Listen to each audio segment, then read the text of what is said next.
जय श्री राधे राधे, कृष्णा कृष्णा। मेरे प्यारे भक्तों, आप सब कैसे हो? और मैं लता दीदी आपके समक्ष आई हूँ आज बड़ा सुंदर प्रसंग लेकर के। क्योंकि बताऊँ, आप जब फ़ोन करके हमसे पूछते हैं कि दीदी माँ ये कैसे होगा, वो कैसे होगा, तो मुझे लगता है कि चलो आज एक अच्छा सब्जेक्ट मिला है। और जब आप जानना चाहते हैं तो कुछ मेरे भक्तों ने मुझे फ़ोन पर कहा कि दीदी माँ, हम लोग सुनते हैं कि वृंदावन में आज भी ठाकुर जी लीला करते हैं, तो क्या ये सच बात है? तो मैं कहती हूँ कि बिल्कुल सच बात है। ये जो लीला हो रही है, जब से द्वापर युग आया और जब भगवान ने लीला की वृंदावन में, निधि वन में, तब से ये लीला तब तक चलती रहेगी, तब तक जब तक ये पृथ्वी रहेगा, हम रहे या ना रहे। तो चलिए इसी प्रसंग के साथ सबसे पहले आप सबके घर में मंगल कार्य हो और आपके घर में सुख शांति बनी रहे। जो भी आपके मन इच्छा हो भगवान आपकी पूरी करें। इसके साथ मैं लता दीदी आपके समक्ष आई हूँ एक सुंदर वृंदावन की चर्चा को लेकर के। चर्चा में आप वीडियो को पूरा देखेंगे तो आपको ये चर्चा भी सुंदर लगेगा। सत्संग है ये। तो जो हमसे नहीं जुड़े हैं, हमारा बेल आइकन में जाके जुड़ जाएं, और ताकि हमारा नोटिफिकेशन आपके पास पहले पहुंच जाए और आप वीडियो को देख सकें, है ना। और आपके लिए मैं हमेशा भगवान से प्रेयर करती हूँ, प्रार्थना करती हूँ। चलिए मानसिक रूप से आप हमारे साथ वृंदावन चलिए। बोलिए वृंदावन बिहारी लाल की जय हो, राधा रानी सरकार की जय हो। मेरे प्यारे, जब भगवान द्वापर युग में आए और उन्होंने सुंदर महारास किया, महारास में सिर्फ भगवान ही ने नहीं, भगवान के साथ हमारे भोले बाबा ने भी इस महारास में प्रवेश किया नारी बन के, जो वृंदावन में गोपेश्वर महादेव के नाम से स्थापित किया गया है।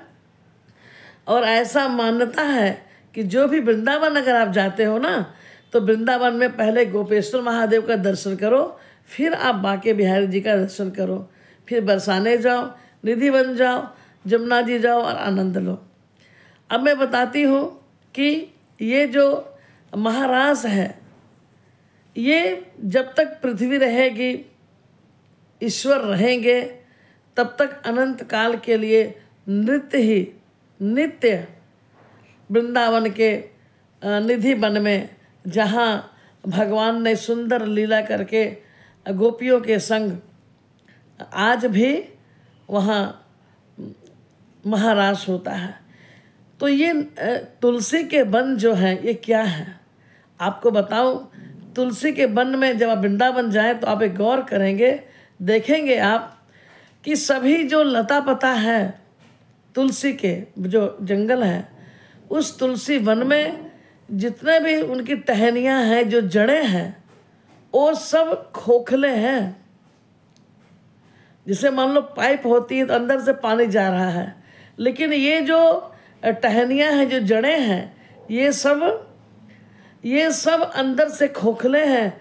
और मैं तो जब से जा रही हूँ, आज कई वर्षों से, जबकि वहाँ सब खुला हुआ मैदान था और कोई ये सुविधा नहीं थी कि जाली लगा हुआ है, वहाँ सिर्फ बंदर होते थे और छीना झपटी बहुत करते थे।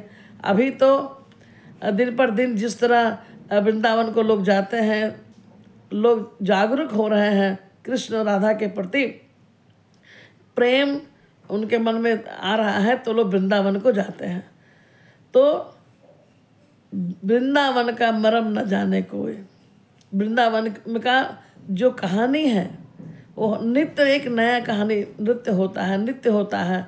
बस उनके लता पता, पेड़ पौधे, बंदर, जीव पक्षी सब हैं, ये सब वहीं रहना चाहते हैं।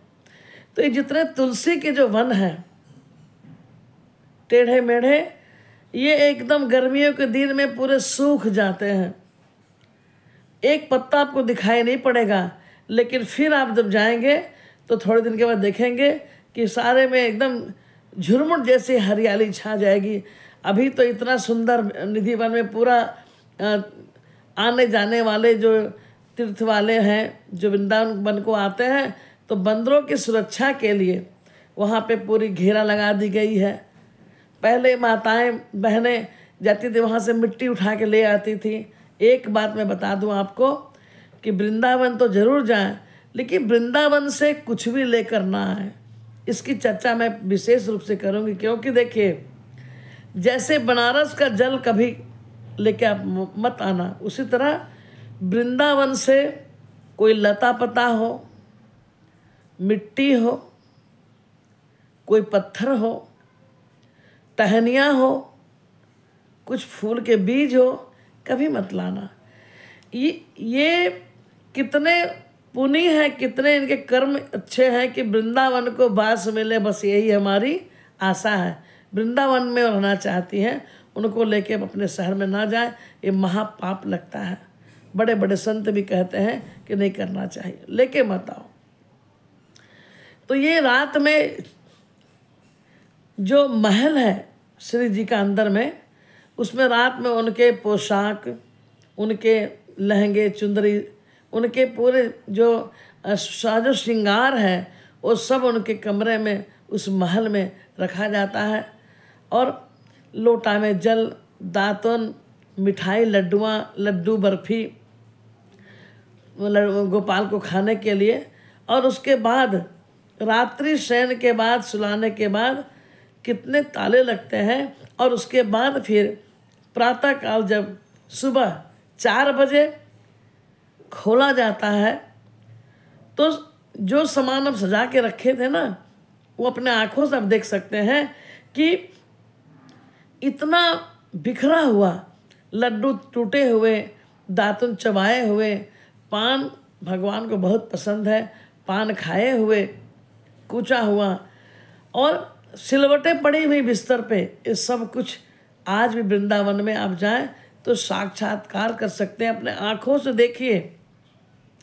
वृंदावन जाइए तो 1-2 दिन लेकर जाइए आप मेरे प्यारे। निधि वन का जो रात्रि पूजा होती है ना, विश्राम सुलाने वाले, उस वक्त जाइए, लेट जाइए 8-9 बजे, ताकि आपको ताला आपके सामने लगे। और प्रातःकाल सुबह में आप 3:45 बजे भोर में निधि वन के गेट पे पहुंच जाइए। पंडित जाएंगे, गेट खोलेंगे, आपको उस दर्शन और प्रसाद मिलेगा। जिसने भी महाराज को देखा है, जो देख लेते हैं छुप के, या तो बोलने के लायक नहीं रहते हैं, क्योंकि भगवान का दर्शन अगर हमें हो जाए तो मेरी बोलने की स्थिति रहेगी? नहीं रहेगी। इसीलिए भगवान को ढूंढते हम जरूर हैं, उनके लिए रोइए, उनके लिए तड़पिए, लेकिन अगर सामने भगवान आ जाए तो बिल्कुल सही में गूंगे ही हो जाएंगे मेरे प्यारे। तो वृंदावन जो है ये भगवान कृष्ण का घर है। यहाँ सब तीर्थ भी हैं, यहाँ भी अमृत कलश तो रखा गया था यहाँ पे, बाकी जगह तो बूंद गिरा। यहाँ तो अमृत कलश का जो कलश था वही रखा गया था इस धरती पे। और लाला ने अपनी मैया के लिए, क्योंकि जसोदा जी बूढ़ी हो गई थी, उनके लिए सभी तीर्थों को उन्होंने लाया है वृंदावन में। तो जब जाइए आप तो वृंदावन में एक एक लीला का दर्शन कीजिए, जमुना जी का दर्शन कीजिए, चीर घाट का दर्शन कीजिए। एक ललक, एक आलसा आसरा, एक लालसा बना के रखिए कि हमें वृंदावन जाना है। और देखिए नित्य लीला वहाँ होती है। और सचमुच मैं कहती हूँ कि अगर आप भगवान के प्रेमी हो जा रहे हैं, प्रेम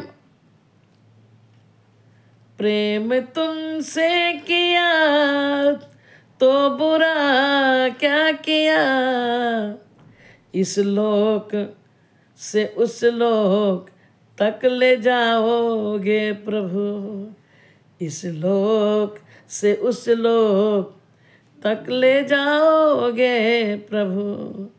प्यार करना तो है बस कन्हैया से करो, प्यार करना तो है मेरी किशोरी से करो, इस लोक में तरो उस लोक में चलो, इस लोक में तरो, उस लोक में चलो। एक मैंने आपको ये बताया कि कितना सुंदर ये लीला, मेरे प्यारे वृंदावन की लीला है। तो आपको कैसा लगा आप कमेंट बॉक्स में कहेंगे, और भी कुछ ऐसे प्रश्न हैं तो जरूर बताएंगे। जय श्री राधे राधे, कृष्णा कृष्णा।